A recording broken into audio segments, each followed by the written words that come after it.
கர்த்தருக்கு ஸ்தோத்திரம். Welcome to fast and poster. இந்த நாளுக்கான தேவனுடைய ஆசீர்வாத வார்த்தை 1 யோவான் எழுதின நிருபம் 2ஆம் அதிகாரத்தின் 27ஆம் வசனத்தை நான் உங்களுக்காய் வாசிக்கிறேன்.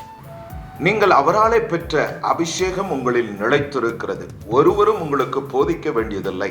அந்த அபிஷேகம் சகலத்தையும் குறித்து உங்களுக்கு போதிக்கிறது. அது சத்தியமாய் இருக்கிறது, பொய்யல்ல. அது உங்களுக்கு போதித்தபடியே அவரில் நிலைத்திருப்பீர்களாக. கிறிஸ்துவில் பிரியமான தேவ ஜனமே, இந்த கால ஓலை தேவனுடைய ஆசீர்வாத வார்த்தை கொண்டு வந்து உங்களுக்காய் ஜெபிப்பதில் நான் மிகவும் சந்தோஷப்படுகிறேன். உங்கள் யாவருக்கும் எங்களுடைய அன்பின் வாழ்த்துக்கள். இந்த காலை நாம் வாசிக்க கேட்ட அந்த வார்த்தை நான் எப்படியாய் சொல்லுவேன்? இன்றைய கிறிஸ்தவத்தின் நூதனம் வரப்போகிற புதிய கிறிஸ்தவர்களுக்கான மாதிரியாய் இருக்காது. வேதத்தின் அடிப்படையில் இருக்கிற கிறிஸ்தவம் தான் கிறிஸ்தவமாய் இருக்கிறது. இந்த வேத சத்தியத்தின்படி இந்த வார்த்தை பரிசுத்த ஆவியானவரால் உங்களுக்கும் எனக்கும் சபையார் ஒவ்வொருவருக்கும் எழுதி கொடுக்கப்பட்ட வார்த்தை. இது பொய்யல்ல, இது சத்தியமாய் இருக்கிறது. அது உங்களுக்கு போதித்தபடியே அவரில் நிலைத்திருங்கள். உங்களை ரட்சித்ததான கிறிஸ்து இயேசுவில் நிலைத்திருங்கள். இது நாம் பார்க்கிறதான இந்த நூதனமான காரியங்கள் எல்லாம் அன்று பவுல் காலங்களிலே, பேதுரு காலங்களிலே அக்கால சூழ்நிலைகளுக்கு ஏற்றாற்போர் வித்தியாசமாய் நடந்தது. ஆனால் சபை ஊழியர்கள், போதகர்கள் அப்படிப்பட்டவர்களை எல்லாம் விலக்கி வைத்தார்கள். இன்று மாறாக கிருபை பெற்றவன் அல்ல, தாளந்து உடையவன், திறமை உடையவன், ஸ்கில் உடையவனுக்கு முதலிடம். அதுவும் அழைக்கப்பட்ட ஊழியர்களும் அபிஷேகம் பண்ணப்பட்டவர்களும் அவர்களை அழைத்து சபையில் பயன்படுத்துகிறார்கள். அது அவர்களாவது தேவனாவது. இதை கேட்கிறதான நீங்களோ நானும் இப்படிப்பட்டவர்களாய் இல்லாமல் இனம் கண்டு கர்த்தருடையவர்களோடு இணைந்து நாம் பிரயாணிப்போமானால் நிச்சயம் உங்களை நடத்துகிறவர்கள் பரலோகத்துக்கு நேராய் உங்களை நடத்துவார்கள். இந்த ஒரு வாழ்வுதான் மனிதர்கள் சொல்வது போல இந்த கிறிஸ்தவ வாழ்க்கையில் நமக்கு கொடுக்கப்பட்ட இந்த ஒரு வாழ்வுதான். இதை சந்தோஷமாய் அனுபவி என்று சொல்வதை விட கிறிஸ்துவுக்குள் இதை அனுபவிக்க நாம் கற்றுக்கொள்ள வேண்டும். அதற்காக தான் கர்த்தர் நம்மையும் உங்களையும் ரட்சித்தார். அந்த ரட்சிப்பு நமக்கு இலவசம் என்று எழுதப்பட்டது. ஆனால் இதை நமக்கு இலவசமாய் கொடுத்தவர் எப்பாடுபட்டார் என்பதை அவருடைய வருகிற நாட்களிலே, லெண்டேஸ் நாட்களிலே அதை நாம் சபைகளிலே உவாச நாட்களிலே தியானிப்பார்கள். ஏப்ரல் மாதத்திலே அந்த பெரிய வெள்ளி அன்று இதை குறித்து எல்லா சபையும், எல்லா கிறிஸ்தவர்களும் இதை குறித்து பேசுவார்கள். பிரியமான தேவ ஜனமே, இந்த பாடுகளின் ஊடேதான் கர்த்தர் இந்த ஸ்லாக்கியத்தை நமக்கு கொண்டு வந்தார். ஆகையால் இந்த கால ஓலை இந்த சத்தியத்தில் நாம் நிலைத்திருப்போம். நாம் வரப்போகிற புதிய கிறிஸ்தவ சந்ததிகளுக்கு நூதனமானவர்களாய் இல்லாதபடி இவர்கள் நிலைத்திருந்து கர்த்தரை வெளிப்படுத்துகிறவர்களாய் நாம் நம்மை அடையாளப்படுத்த பிரயாசப்படுவோம். யோவானிலே இயேசு சொன்னார், நான் மெய்யான திராட்சை செடி, நீங்கள் கொடிகளாய் இருக்கிறீர்கள், என்னில் நிலைத்திருந்தால் மிகுந்த கனிகளை கொடுப்பீர்கள் என்று சொன்னார். சங்கீதம் 1 இரவும் பகலும் இதில் தியானமாய் இருக்கிற மனுஷன் என்று எழுதப்பட்டு இருக்கிறது.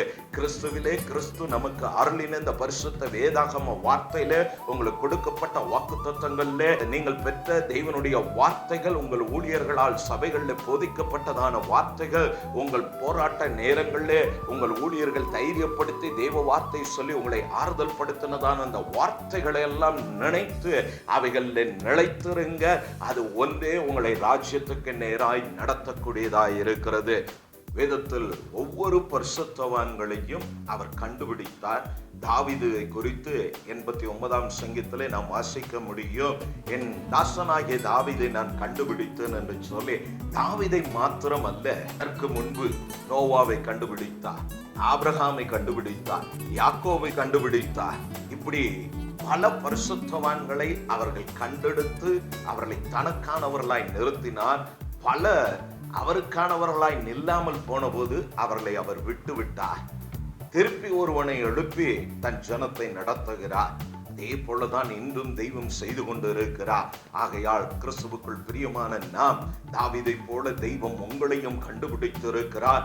அவருடையவர்களாய் அவர்களை நிலைத்திருக்கிறவர்களாய் நாம் இருக்க வேண்டும் என்று சொல்லி நம்மிடத்தில் இருக்கிறதான தோற்றத்தையோ படிப்பு அறிவையோ ஞானத்தையோ புத்தியோ நம்முடைய பணம் பலத்தையோ பார்த்து தெய்வம் நம்மை அழைக்கவில்லை.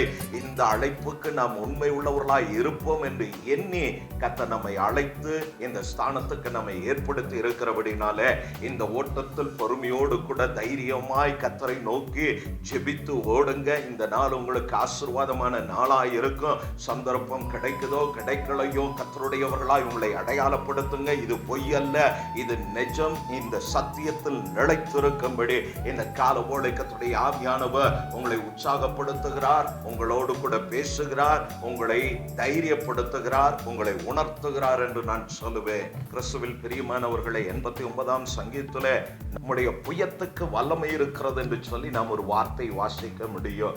ஆம் பிரியமானவர்களை, இந்த கால வேளை அந்த புய பலத்தின் தெய்வம் நிச்சயம் உங்களை நடத்துவார். யோவானிலே நாம் வாசித்தது போல இந்த சத்தியத்தில் நாம் நிலைத்திருப்போமானால் அவருடைய புய பலத்தை கர்த்தர் நமக்கு வெளிப்படுத்த போகிற இடங்களில் உங்களோடு கூட இருக்கிறவர் வல்லமையும் பராக்கிரமமான தெய்வம் என்பதை கர்த்தர் அந்த இஸ்ரவேல் ஜனங்களுக்கு அடையாளப்படுத்தினது போல, இஸ்ரவேல் ஜனங்களுக்கு அவருடைய சமூகம் முன் சென்று நடத்தினது போல இந்த காலை உங்களையும் அந்த புயபலம் நடத்தும் என்று சொல்லி அந்த சத்தியத்தின் தேவன் உங்களை நடத்துவார். உங்கள் குடும்பத்தை, உங்கள் பிள்ளைகளை, உங்கள் ஊழியத்தை நடத்துவார் என்று சொல்லி இந்த காலை நான் உங்களை உற்சாகப்படுத்துகிறேன். தைரியமாய் காரியத்தை ஜெபித்து முன்னெடுத்து கடந்து போங்க. கர்த்தர் காரியத்தை வாய்க்க பண்ணுவார். நான் உங்களுக்காய் ஜெபிக்க விரும்புகிறேன். நீங்களும் என்னோடு கூட சேர்ந்து ஜெபிக்கும்படியா இந்த காலை நான் உங்களை கேட்டுக்கொள்கிறேன். நாம் ஜெபிப்போம். நல்ல பிதாவே, இந்த கால வேளைக்காய் ஸ்தோத்திரம். ஆசீர்வதிக்கப்பட்டதான இந்த கால வேளை நாங்கள் வருமனமாய் நோக்கி கூப்பிடுகிறோம். ஆண்டவரே, எங்களுக்குள் அருளப்பட்ட அந்த ஆவியானவர் பொய்யல்ல, சத்தியம். நீர் எங்களுக்கு போதித்தபடியே அவரிலே உம்மிலே நாங்கள் நிலைத்திருக்க கர்த்தர் கிருபை செய்யும். ஆண்டவரே, நான் செடியாய் இருக்கிறேன், என்னிலே நிலைத்திருப்பீர்களானால் மிகுந்த கனிகளை கொடுப்பீர்கள் என்று சொன்னீரே. இந்த கால வேளை உம்முடைய பிள்ளைகள் ஆண்டவரே போகும்போதும் வரும்போதும் தெய்வ பிரசன்னம் அவர்களை பாதுகாக்கட்டும். மோசே ஆண்டவரே இடத்துல விண்ணப்பித்தது போல என்னோடு ஜெபிக்கிற உம்முடைய பிள்ளைகளுக்காய் நான் திறப்பிலே நின்று இவர்களுக்காய் ஜெபிக்கிற. இவர்கள் போகிற காரியங்கள்ல காரியம் வாய்க்க, காரியத்துல ஜெயம் எடுக்க, அதுல சக்சஸ் ஆக ஆண்டவரே கர்த்தாவே தைரியத்தோடு முன்னெடுத்து கடந்து போக உம்முடைய சமூகமே உம்முடைய பிள்ளைகளுக்கு முன்பாய் கடந்து சொல்லும்படியா நாங்கள் ஜெபிக்கிறோம். உம்முடைய பிள்ளைகள் இதை நம்பி உம்முடைய சத்தியத்தில் நிலைத்திருப்பதனுடைய நற்பலனை இவர்களும் இவர்கள் குடும்பமும் இந்த நாளிலே அனுபவிக்கட்டும். இவர்களுக்கு விரோதமாய் எழும்புகிற எல்லா சதிகளும் சூழ்ச்சிகளும் எல்லா போராட்டங்களும் எல்லா பலவீனங்களும் வியாதியின் கிரியைகள் எல்லாம் இயேசுவின் நாமத்தினாலே அழிந்து ஒழிந்து போகட்டும். ஆண்டவரே, அது நின்று உம்முடைய பிள்ளைகள் விடுவிக்கப்பட்டு இவருடைய பிரயாசத்தின் பலனை இவர்களும் இவர்கள் குடும்பமும் பிள்ளைகளும் அனுபவிக்க கர்த்தர் கிருபை செய்யும். ஒவ்வொரு ஊழியர்களையும் பலப்படுத்தும். அவருடைய ஊழியத்தின் பிரயாசத்தின் பலனை ஊழியத்தின் பலனாய் காண கர்த்தர் கிருபை நல்கும்படியாய் ஜெபிக்கிறோம். பலவீனப்பட்டவர்களுக்கு பலனை கொடுத்து ஆண்டவரை சோர்ந்து போனவர்களை தைரியப்படுத்தி திடப்படுத்தி இந்த காலை அவர்களுக்கு புது கிருபையை கொடுத்து தாவீதை கண்டுபிடித்தது போல உம்முடைய பிள்ளைகளை கண்டுபிடித்து நிச்சயமாக உம்முடைய கிருபையை அருளை கர்த்தர் உம்முடைய பிள்ளைகளை அந்த சத்தியத்தில் எடுத்திருக்க நடத்தும்படியா நான் ஜெபிக்கிறேன். உம்முடைய பலத்த கரத்தில் ஒப்பு கொடுக்கிறோம். இந்த நாள் எல்லாம் கர்த்தர் பொறுப்பேற்றுக் கொள்ளுங்க. ஆசீர்வதிங்க. கனமும் மகிமையும் உமக்கு மீட்பர் இரட்சகருமாகிய இயேசு கிறிஸ்துவின் நாமத்தினாலே பிதாவே, ஆமென், ஆமென். மீண்டும் தேவனுடைய ஆசீர்வாத வார்த்தை கொண்டு வருகிறவரே கர்த்தர் உங்களோடு இருப்பாராக. கர்த்தர் உங்களை ஆசீர்வதிப்பாராக. நான் உங்கள் நம்பிக்கையின் தந்தை ஆபிரகாம். பாஸ்டர் ஆன் போஸ்டர் சேனலை பார்வையிட்டதுக்கு நன்றி. லைக் பண்ணுங்க, ஷேர் பண்ணுங்க, சப்ஸ்கிரைப் பண்ண மறக்காதீங்க.